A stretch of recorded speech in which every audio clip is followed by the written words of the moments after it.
네, 안녕하십니까. 저는 국립암센터 대장암센터의 홍창원입니다. 오늘 여러분께 말씀드릴 주제는 대장암의 증상과 진단에 대한 것입니다. 먼저 대장의 구조와 기능에 대해서 말씀을 드리겠습니다. 대장은 약 150cm 정도 길이를 가지고 있는 우리 몸의 소화기관의 가장 말단에 있는 장기입니다. 대장의 기능은 수분과 일부 영양소를 흡수하는 기능을 가지고 있고요. 대변의 부피를 약 10분의 1로 줄여서 배출하는 기능을 갖고 있습니다. 대장은 결장과 직장으로 이루어져 있습니다. 결장은 상행결장, 횡행결장, 하행결장, S상결장이 있고요. 직장은 여기 보이시는 그림에서처럼 약 10에서 15, 13에서 15cm 정도의 장기로 항문과 연결되는 약간 고든 부위라고 해서 이름이 직장입니다. 직장의 가장 큰 역할은 변을 저장하였다가 필요시에 배출하는 역할을 가지고 있습니다. 그리고 직장은 생각보다 영리해서 굳은 변인지 물변인지 가스인지를 구분을 할 수가 있습니다. 여러분 직접 겪어보셔서 아실 겁니다. 그래서 가스라고 생각돼야지 마음 편하게 이렇게 배출을 할 수 있죠. 만약에 이게 변이면 크게 실수를 하게 되겠죠. 이제부터 대장암의 증상에 대해서 말씀을 드리겠습니다. 대장암의 증상에 가장 흔한 것이 배변 습관의 변화입니다. 배변 습관의 변화 중에서는 대표적으로 변비, 그리고 설사, 그리고 변비와 설사의 반복, 그리고 또 변을 보고 나서도 또 보고 싶은 증상이 대표적으로 있습니다.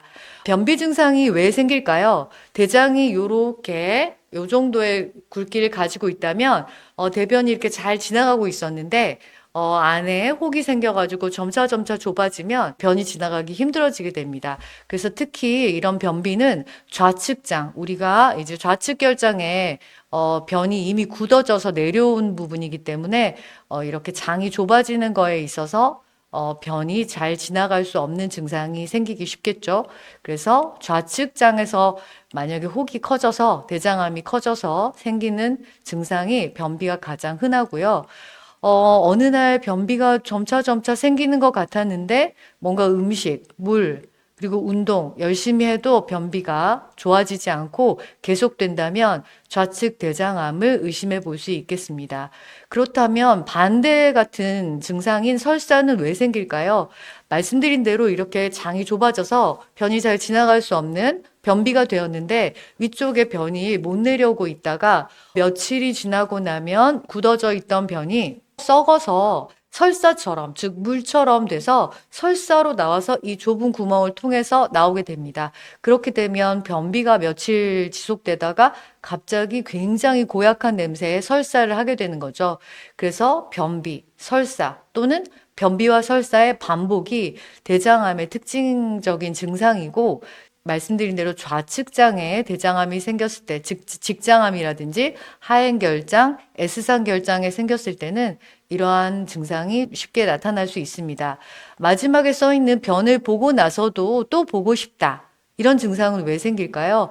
만약에 이게 직장암의 경우에 항문에서 아까 13에서 15cm 정도의 이 곧게 되어 있는 변을 이제 보관했다가, 즉 가지고 있다 저장했다가 좀 변이 어느 정도 차면 내보내는 역할을 하는 직장암의 경우에 이 직장의 암, 즉 암 덩어리를 변으로 인식하기 때문에 변을 보았는데 이 덩어리가 그대로 있기 때문에 또 변을 보고 싶은 증상이 있을 수 있습니다. 그래서 이러한 증상들이 좌측 대장암에서 있을 수 있는 증상들인데 맨 아래 제가 써놓은 것처럼 일반적인 변비, 일반적인 설사, 그리고 우리가 장염에서 있을 수 있는 각종 증상들과 굉장히 비슷하기 때문에 변비나 설사 또 이런 게 반복되거나 변을 보고 나서 또 보고 싶다고 해도 이게 반드시 직장암이 있다고 할 수는 없습니다. 하지만 이러한 증상이 없다가 있다면 그리고 최근에 대장암에 대한 검사를 받아보지 않으셨다면 반드시 대장암 검사를 받으셔야 하는 증상입니다.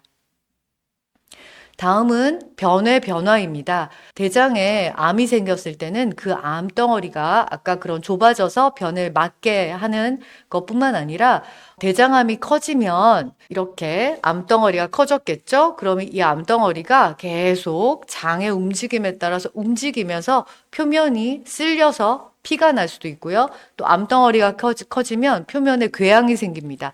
궤양이 생겨서 푹 패이다 보면 안쪽에 있는 혈관이 노출되어서 피가 날 수도 있습니다. 그래서 굉장히 많은 양의 피가 나게 되면 그게 항문으로 나오는 대변에 빨갛게 피가 보이기 때문에 혈변이라고 보이게 되는 거고요. 또는 적은 양의 피가 나거나 또는 피가 났다가 좀 아래쪽에서 그러니까 천천히 굉장히 긴 시간 동안 이동을 해서 나오게 되면 좀 거무스름하게 변해서 나오기 때문에 흑색변을 볼 수도 있습니다. 점액변이라는 것은 우리가 코 같은 것들이 나오는 걸 점액변이라고 하는데요.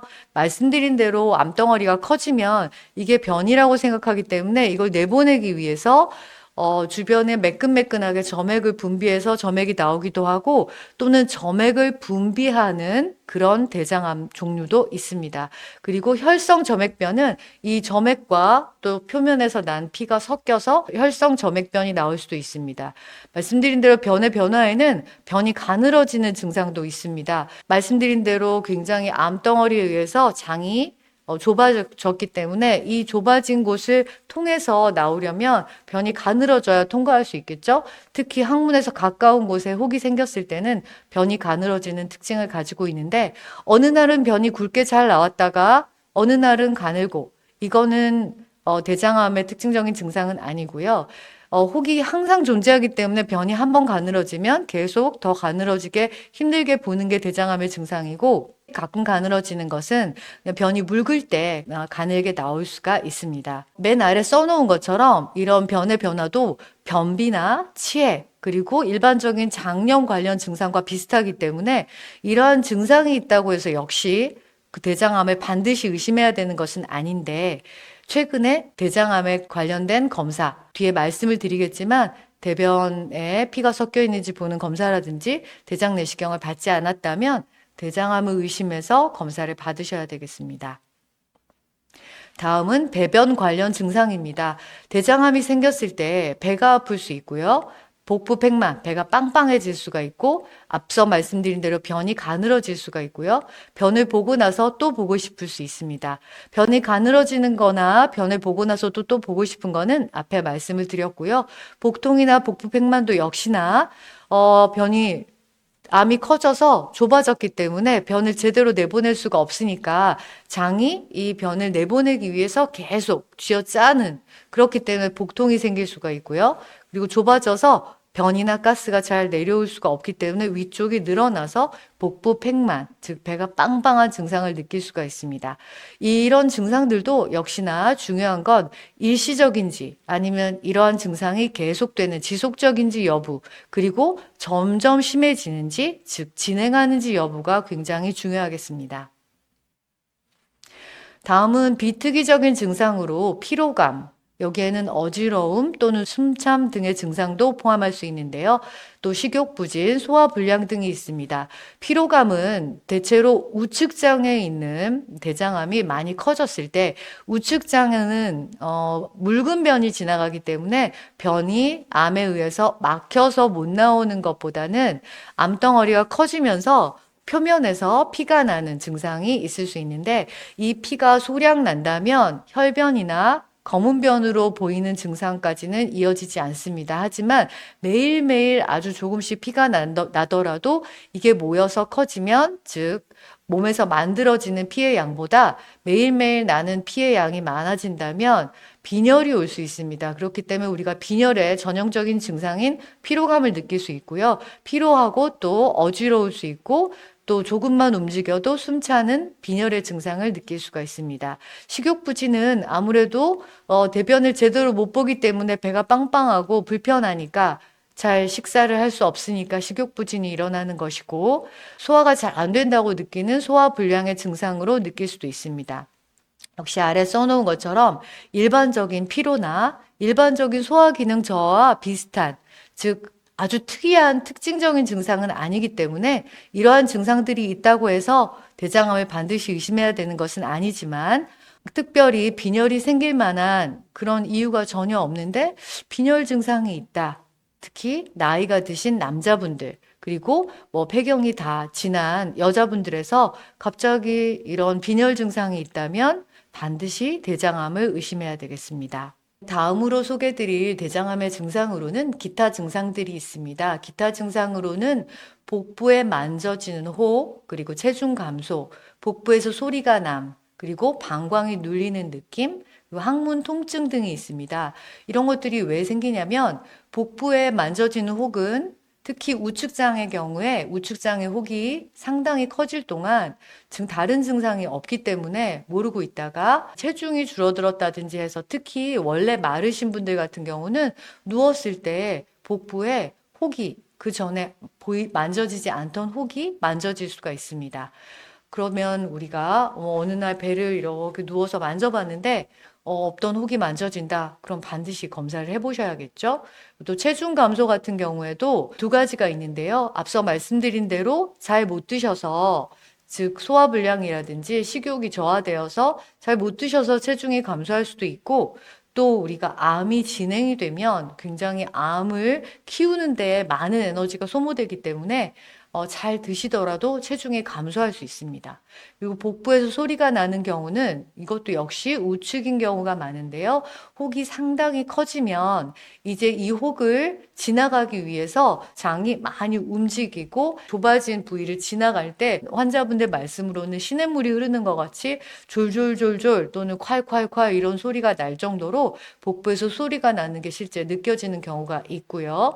또 방광이 눌리는 느낌은 S상 결장이나 직장에 암이 있을 때 그 암이 굉장히 진행되어서 실제 방광을 누르거나 또는 방광을 침범해서 방광을 뚫고 들어가는 경우에는 방광이 눌리는 느낌, 즉 그래서 소변을 자주 본다든지 소변을 보기가 쉽지 않다든지 또는 소변을 보고 나도 시원하지 않은 느낌을 실제 느낄 수가 있습니다.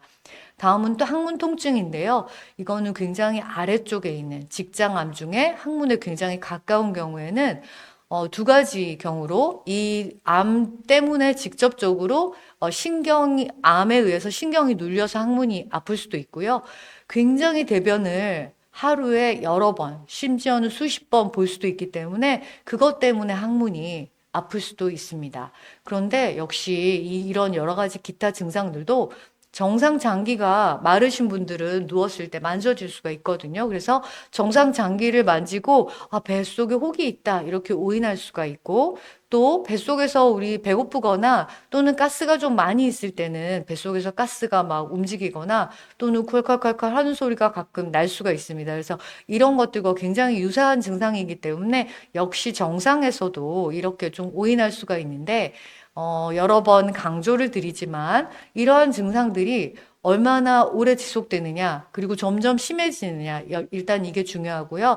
또 만약에 그렇다면 최근에 대장암에 대한 검사를 받지 않으신 분이라면 대장암을 의심하고 대장암 검사를 반드시 받으셔야겠습니다. 앞서 말씀드린 여러 가지 대장암의 증상이 초기에는 대부분 증상을 느끼지 못합니다. 즉, 우측장은 혹이 굉장히 상당히 커졌을 때에도 묽은 변이 지나가기 때문에 막히는 증상을 느끼지 못하고 또 피가 나더라도 조금씩 나서 굉장히 빈혈이 심하게 진행되어야 느낄 수 있기 때문에 초기에 느끼지 못하고 좌측장은 어느 정도 커져서 변이 지나가지 못할 정도, 즉 막 복부 팽만이 오고 변비가 심해져야 증상을 느끼기 때문에 초기에는 대부분 증상을 느끼지 못한다는 말씀을 드리는 거고요.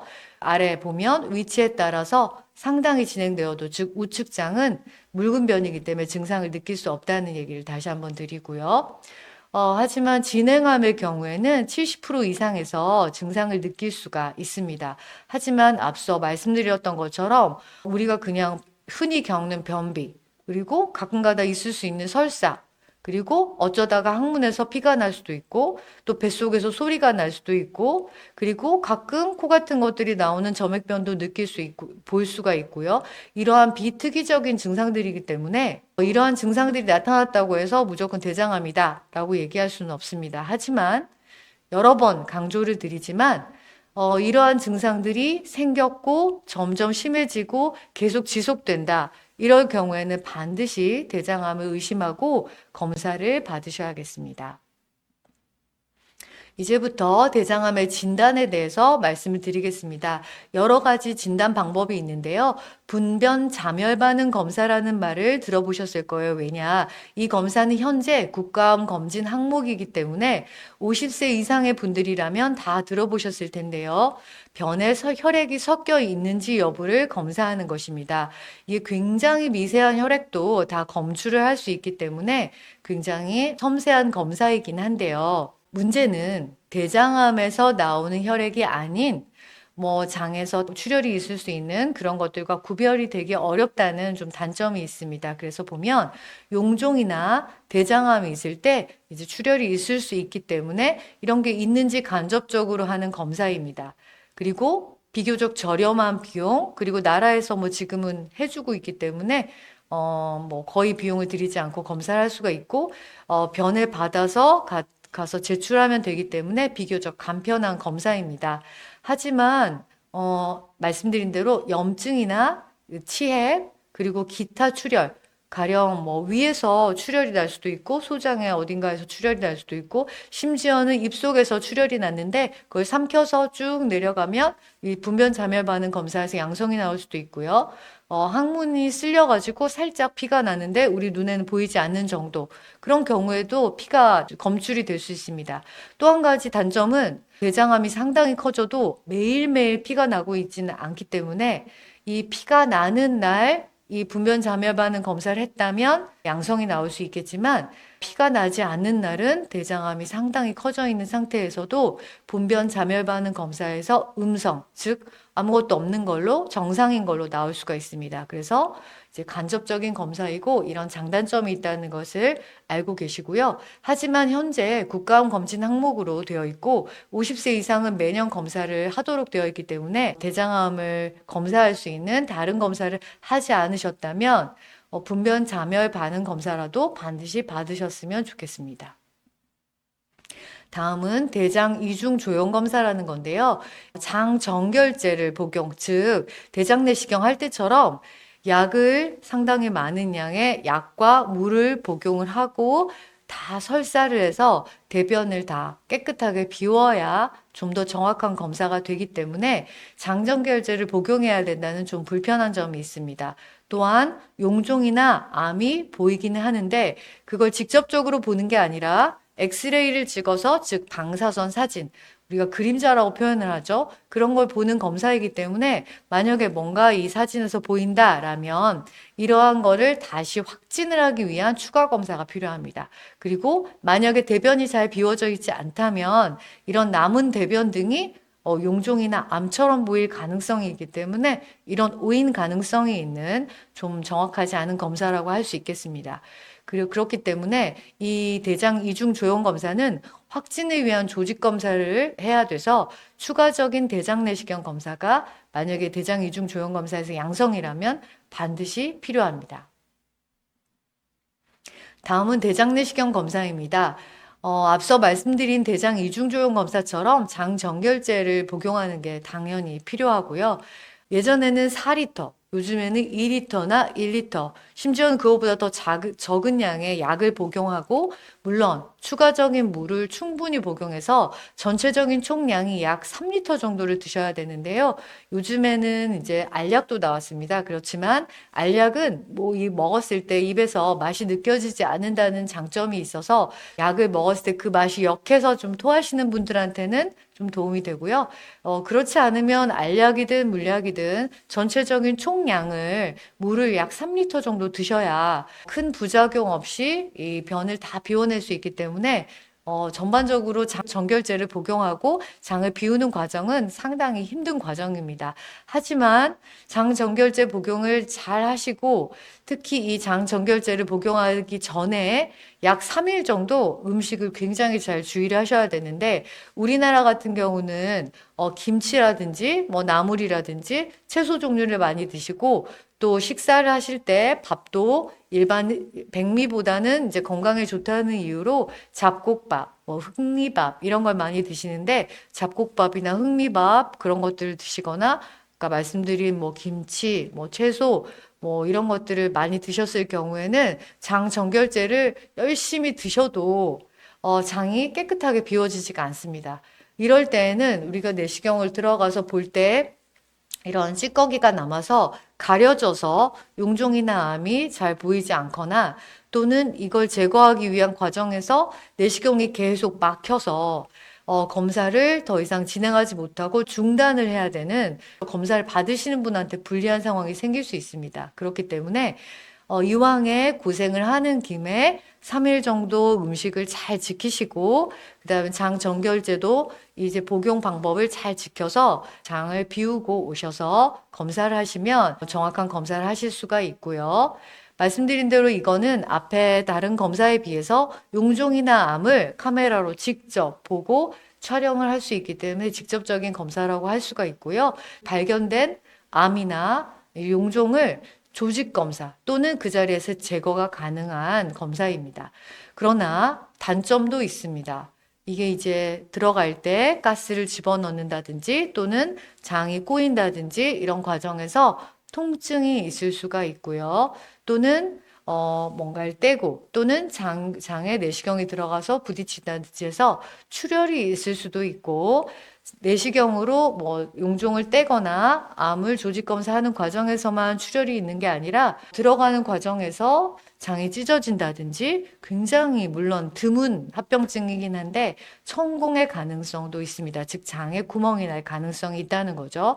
물론 이런 가능성이 있지만 굉장히 적은 확률의 가능성이고 또 굉장히 잘하시는 숙련된 의사분들께 이 검사를 받으시면 굉장히 낮은 가능성이기 때문에 이걸 무서워서 검사를 안 하시면 안 되고 검사는 대장 내시경 검사가 대장암이나 용종 또 대장의 어떤 염증 즉 대장의 각종 질병에 있어서 가장 정확한 골드 스탠다드 검사인 것은 당연합니다. 밑에 제가 S상 결장경이나 직장경에 대해서도 써놓았는데요.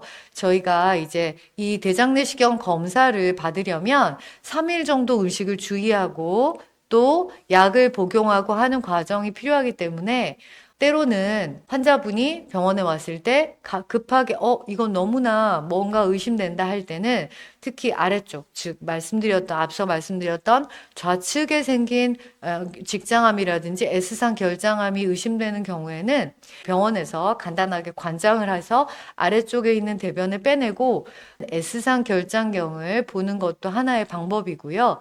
정말 아래쪽 한 10cm에서 15cm만 보는 직장경 검사를 즉각적으로 해볼 수도 있습니다. 이거는 물론 부분적인 검사이기 때문에 한계가 있는데요. 이 굉장히 의심되고 빠른 검사가 필요할 때는 일단 이 검사를 해볼 수 있기 때문에 제가 참고로 아래쪽에 적어 놓았습니다. 다음은 전산화 단층 촬영, 우리가 CT라고 부르죠. 그리고 자기 공명 촬영, 우리가 MRI라고 부르는 이런 검사들도 대장암의 진단에 쓰일 수도 있습니다. 하지만 이런 검사들은 확진을 위한 직접적인 검사는 아니고요. 즉 대장암이 의심될 때 이런 CT나 MRI를 찍는 것은 아니고요. 대장암이 이미 진단된 경우에 대장암의 침습 정도, 즉 얼마나 뿌리를 내렸는지 그리고 대장암이 간이나 폐나 이런 타장기로 전이가 되었는지 여부를 보는 검사입니다. 하지만 우리가 배가 아프다든지 또는 배가 너무 부풀어 올랐다든지 그런 증상을 가지고 병원을 심지어는 응급실에 내원했을 때 대장암 의심해서 내시경을 하지는 않기 때문에 그럴 때 다른 병과 함께 진단하기 위해서 복부 전체를 찍어보는 목적으로 만약에 전산화 단층 촬영, 즉 CT를 찍었다. 이럴 때는 대장암이 진단이 될 수도 있습니다. 하지만 위암이라든지 소장암이라든지 대장암이라든지 즉 속이 비어 있는 장기가 있죠. 이런 소화기관 중에 간같이 속이 꽉 차 있는 장기가 아니라 속이 비어 있는 장기는 이런 CT를 가지고 진단을 하기에는 굉장히 한계가 있습니다. 왜냐하면 속이 꽉 차 있는 장기는 사진을 즉 CT를 찍었을 때 혹이 여기 있네요, 여기 있네요 이렇게 구별이 가는데 위라든지 소장이라든지 또는 대장의 경우에는 속이 비어 있고 안에 대변이나 가스나 음식물이 차 있으면서 계속 움직이고 있기 때문에 어떤 혹이 있더라도 이 혹의 사이즈가 작은 경우에는 이게 음식물인지 뭐 이런 거 구분하기가 어렵고 사진을 찍었을 때 또는 장이 이렇게 쪼여들었을 때는 장벽이 두꺼워지고 이렇게 늘어났을 장벽이 얇아지기 때문에 어떤 곳이 장벽이 두꺼워서 이게 의심되는 건지 아니면 실제 그 자리에 암이 있는지를 구분하기가 어렵습니다. 그래서 말씀드린 대로 이 CT나 MRI 같은 검사들은 처음부터 대장암을 의심하는 경우에 진단을 위한 검사는 아니고 추가적으로 하는 검사이고요. 맨 아래 써 있는 거 보시면 대장암으로 인한 장폐색, 즉 대장이 꽉 막혀서 내시경이 이 통과를 할 수 없을 정도, 대변이 못 내려올 정도면 내시경도 통과하기 어려울 수 있겠죠. 왜냐하면 내시경의 굵기가 제 엄지손가락 정도, 뭐 이 정도 굵기입니다. 그런데 물론 더 가느다란 이 새끼손가락 정도 되는 굵기도 있습니다. 그래서 상당히 막혀도 통과가 가능한 경우도 있는데 대부분의 경우에 이 정도 굵기의 일반적인 굵기의 내시경을 사용하기 때문에 그 위쪽을 볼 수가 없을 때 그 상부에도 또 암이 더 있는지 또는 수술을 해야 될 만한 또는 수술 전에 떼어야 될 만한 용종이 있는지 이런 여부를 검사하기 위해서 CT 대장 조영술이라는 검사도 있습니다. 물론 이 검사는 일반적인 전산화 단층 촬영 복부 CT와는 좀 다르게 그냥 4시간 금식 그리고 조영제 이걸 쓰는 게 아니라 금식은 물론이고 대장 내시경을 할 때처럼 장 정결제를 복용해서 가능한 한 대장을 다 깨끗하게 비운 후에 항문을 통해서 가스를 집어넣어서 장을 부풀려 가지고 하는 검사입니다. 그러면 앞서 잠깐 말씀드렸던 대장 이중 조영술과 비슷하게 대장이 쫙 펴지면서 그리고 안에 대변이 이제 다 비워졌으니까 그걸 CT로 3D 즉 이제 3차원으로 재구성을 해서 대장의 모양을 보면서 여기에 대장이 좀 이렇게 패였네. 뭐 여기에 뭐가 볼록 나왔네. 이렇게 해서 용종이나 암을 찾을 수 있는 그런 검사도 있습니다. 물론 두 가지 다, 아니 이런 세 가지 검사 모두 대장암을 처음 찾기 위한 검사는 아니고요. 다음은 혈액 검사가 있습니다. CEA라는 암 태아성 항원 검사인데요. 우리가 흔히 그런 질문을 많이 하세요. 피 검사로 대장암을 찾을 수 있다는데요. 이 암 태아성 항원 이런 이름까지 알아가지고 오셔서 그런 검사를 해서 대장암을 찾을 수 있지 않나요? 검사해 주세요라고 말씀하시는 분들이 있는데요. 이 암태아성 항원 검사라는 혈액 검사는 암 발견을 위한 검사가 아닙니다. 이제 대장암이 있는 경우에 이 암태아성 항원 검사, 즉 혈액 검사를 해보면 이 CEA라는 검사의 수치가 올라가 있는 경우가 있습니다. 대장암의 경우에 올라갈 수가 있고 대장암이 많이 진행되어서 간이나 폐나 이런 데 막 전이가 되어 있는 경우에는 이 수치가 뭐 약간 비례해서 수천까지 올라가는 경우도 있는데요. 대장암이 있다 해도 아주 초기거나 또는 어느 정도 진행이 되어도 CEA가 전혀 올라가지 않는 경우도 있습니다. 만약에 이 검사가 이 대장암이 있을 때, 즉 굉장히 초기부터 올라가는 검사라면 전 국민에게 이제 이 피검사를 해서 대변 검사보다 더 민감하게 대장암을 찾아낼 수가 있을 텐데 그런 검사는 절대 아니고요. 대장암이 있는 경우에 치료 전, 후에 재발의 지표, 즉 저희가 치료를 하기 전에 CEA가 높았는데 치료를 즉 수술을 잘 하고 수치가 낮아지는지를 보고 즉 또는 항암 치료를 해서 그 전에 높았던 수치가 낮아지는지를 보고 또는 치료를 하고 쭉 지켜보는데 만약에 이 수치가 올라갔다 그러면 재발을 의심하는 치료가 잘 되었는지 또는 재발이 되었는지 이런 걸 보는 지표로 쓰고 있고요. 이 수치에 완전히 비례하지는 않지만 암 진행 정도를 예측하는 정도 진행하는 그러한 피검사 수치로 쓰고 있는 검사입니다. 그래서 일부 건강검진에서 검진 항목으로 시행을 하고 있는 경우도 있는데 그게 잘못된 것은 아닙니다. 뭐 다른 검사랑 병행해서 했을 때 혹시 대장암에 대해서 놓칠 수 있는, 즉 대장 내시경을 하지 않는 검사 항목이 검진을 하고 있다면 만약에 CEA만 높게 나왔다 그러면 대장 내시경 검사도 해야 되겠구나라고 판단할 수 있는 검사로 쓰일 수 있지만 대장암이 있더라도 CEA가 올라가지 않는 경우가 생각보다 많기 때문에 이 CEA를 가지고 대장암의 선별 검사, 즉 대장암이 있나 없나를 알 수 있는 검사로는 쓸 수가 없습니다. 또한 이 CEA라는 수치는 다른 암이나 또는 대장의 양성 질환에서도 상승이 가능합니다. 심지어 CEA는 폐암이나 위암 뭐 이런 거에서도 올라갈 수가 있고요. 대장의 염증이 심할 때도 올라갈 수가 있고 여러 가지 질환에서 올라갈 수 있기 때문에 이 검사가 높다고 해서 반드시 대장암이 있다 이렇게 얘기할 수는 없습니다. 그리고 CEA가 정상이라고 해서 대장암이 없다라고 얘기할 수도 없기 때문에 참고로 하시기 바랍니다. 이 사진은요, 저희가 대장의 용종을 제가 하나 사진을 가져와 봤는데, 보시면, 대장벽, 정상 대장벽에서 이렇게 튀어나와 있는 덩어리를 보실 수가 있고요. 이게 사이즈가 그렇게 크지는 않지만, 표면이 정상 대장하고 좀 다른 걸 보시면 아실 수가 있을 거고, 이 정도의 이제 소견이면 저희가, 이거는 내시경 쪽으로 절제가 가능하겠구나. 아직은 대장암의 전 단계고, 대장암이 되기 전 단계인 선종 단계다라고 물론 육안적으로는 이제 뭐 확진은 떼어서 조직 검사를 봐야 되겠지만 일단 육안적으로는 그런 정도의 단계로 생각이 되고 내시경적 절제를 통해서 조직 검사를 해봐 가지고 만약에 표면에라도 암이 나오면 이제 그때는 확실하게 치료가 된 것이냐 추가 치료를 해야 될 것이냐를 이제 조직 검사를 보고 결정을 하는 거고요.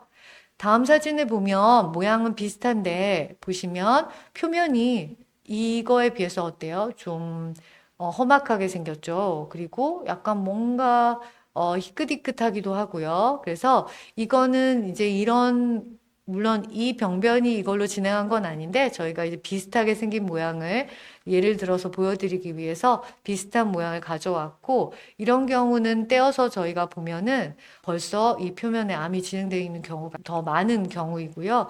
이 정도 돼도 저희가 내시경으로는 일단 떼어볼 만하고요.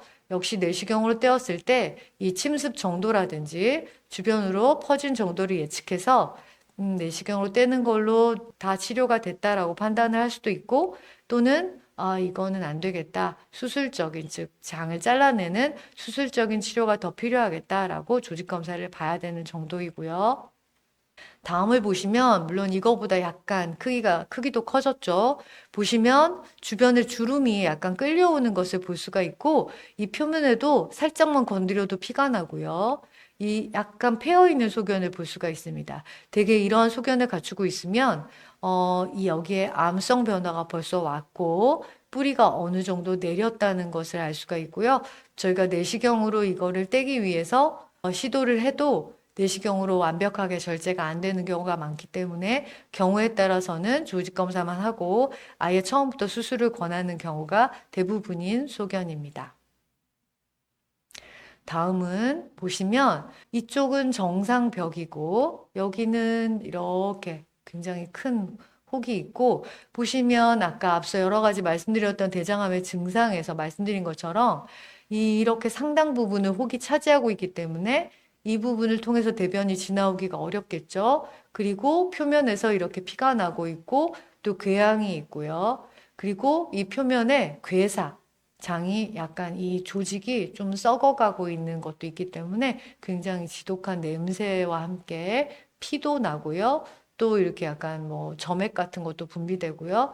이런 굉장히 진행된 암이고 이 정도로 진행된 즉 지금 대장을 보면 전체의 절반 이상을 이렇게 덮고 있기 때문에 이렇게 뿌리가 깊어 보이고 굉장히 큰 대장암은 뭐 수술적인 방법, 또 이럴 때는 이 정도 진행됐으면 벌써 간이나 폐나 또는 당연히 주변 림프절에 전이되었을 가능성도 상당히 높은 소견이고요. 이 사진을 보시면 어디가 정상인지 찾을 수 없죠. 즉 전체가 다 대장암이고요.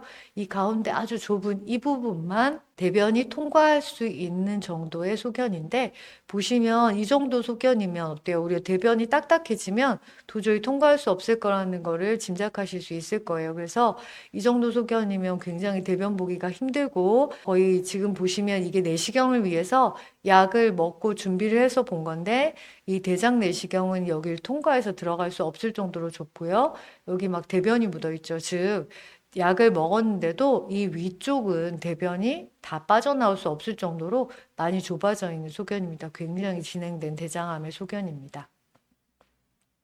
다음은 참고로 제가 대장암의 위치에 따른 절제 범위를 사진을 가져왔는데요. 아까 대장의 구조를 말씀드렸을 때 우측, 즉 상행결장, 그리고 여기가 횡행, 가로로 되어 있다고 해서 횡행결장, 여기 아래쪽으로 내려간다고 해서 하행결장, 이쪽이 S자로 되어 있어서 S상 결장, 여기가 직장인데요. 이렇게 우측장에 대장암이 있을 경우에는 대장을 이렇게 절제하게 됩니다. 여기만 있는데 왜 대장을 이렇게 안 떼고 이렇게 많이 떼나요? 궁금하실 텐데요. 대장의 이제 해부학적 구조, 즉 이 대장으로 가는 혈관이라든지 대장에서 돌아 들어가는 림프관의 구조 때문에 이 대장암이 퍼질 수 있는 곳을 다 같이 절제하는 것이 수술의 원칙입니다. 그래서 이렇게 우측을 반 정도 절제한다고 해서 우반결장 절제술이라고 이렇게 부르고요. 이거는 횡행결장에서 약간 우측에 치우쳐 있는 것인데, 이럴 때는 좀 더 우반결장 절제술을 좀 더 확장해서 하게 되고요. 여기 보면 정말 한가운데 있고 생각보다 이 암이 진행이 많이 안 돼 있을 때는 여기 써 있는 것처럼 횡행결장 절제술, 즉 이쪽을 건드리지 않고 가운데만 길게, 그래서 이쪽을 이제 가져다가 이렇게 끌어붙여서 꼬매겠죠. 그래서 횡행결장 절제술이라는 수술을 할 수도 있고요. 보시면 횡행결장의 끝쪽이나 하행결장에 암이 있다 이럴 때는 좌반 결장 절제술, 즉 좌측 반을 절제한다고 해서 좌반 결장 절제술이라는 수술을 하게 되고요.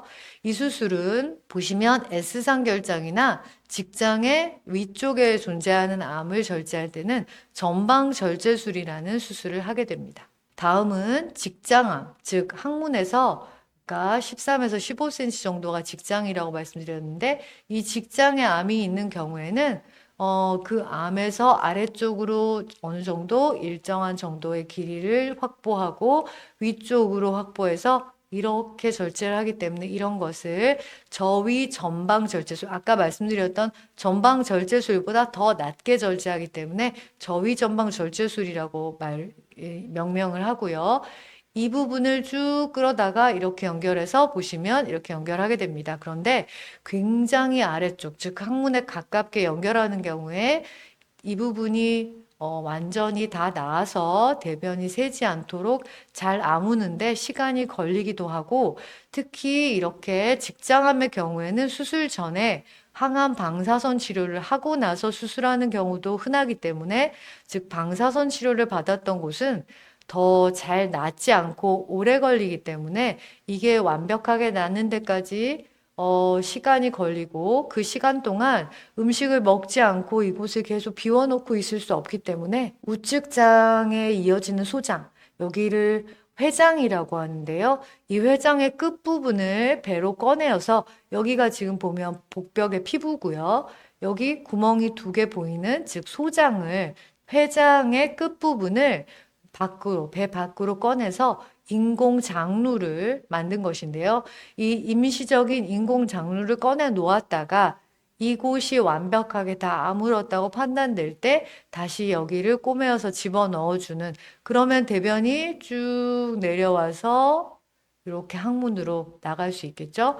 이렇게 이제 이곳을 몇 개월 있다 사용할 수 있게 이렇게 인공 장루를 내는 수술을 하기도 하고 이제 환자에 따라서 또 위치에 따라서 하지 않기도 하고 하게 됩니다.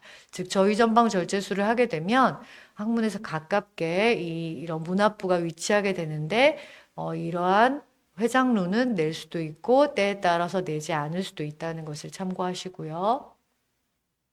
다음은 직장암의 경우에 복회음 절제술이라는 수술을 할 때도 있습니다. 말이 좀 어려운데요. 이 복회음 절제술은 마일이라는 의사가 개발했기 때문에 마일시 수술이라고도 부르고요. 보시면 항문에 너무나 가깝게 암이 존재할 때는 도저히 이 항문을 살릴 수가 없다. 즉, 이 암을 완벽하게 제거하려면 항문 기능을 유지할 수 없다고 판단될 때는 항문을 포함해서 주변 피부까지 다 절제를 하게 됩니다. 이렇게 항문을 포함해서 다 절제를 하게 되면 잘려져 있는 S결장이나 또는 하행결장의 말단 부위를 항문이 있던 부위에 연결을 해줘도 기존 항문의 기능을 할 수가 없습니다. 왜냐하면 주변의 항문 괄약근을 다 도려내었기 때문에 인공적으로 여기에 항문을 만들어줄 수 있는 거는 아직까지는 의학적으로 그 기술이 없고요. 이 부분을 이렇게 복벽에 꺼내어서 보시면 여기 배꼽이 있고 이렇게 과거 같으면 이렇게 크게 이제 절개를 해서 수술을 했을 텐데 요즘 같은 경우는 뭐 물론 이 수술도 이렇게 구멍만 뚫어서 복강경 수술이 가능합니다. 그래서 이렇게 또는 또 복강경으로 해서 이렇게 이 부분을요. 여기 복벽에서 보면 구멍이 하나 있죠. 아까 앞서 말씀드렸던 회장루는 구멍이 양쪽이고 이렇게 말단 결장루는 구멍이 하나입니다. 그래서 대변이 이렇게 해서 이 끝으로 나오게 되겠죠. 인공 장루에다 달아주는 주머니인데요. 이 주머니를 비워가면서 대변을 보는 거죠. 말씀드린 것처럼 항문과 괄약근 주변 피부까지 다 절제하고 영구 장루를 형성하는 경우를 복회음 절제술이라고 합니다. 항문에서 굉장히 가까운 암에 있어서는 할 수밖에 없는 수술이기도 하고요. 지금까지 대장암의 증상과 진단, 그리고 몇 가지 대표적인 수술 방법, 이런 것들에 대해서 말씀을 드렸는데요.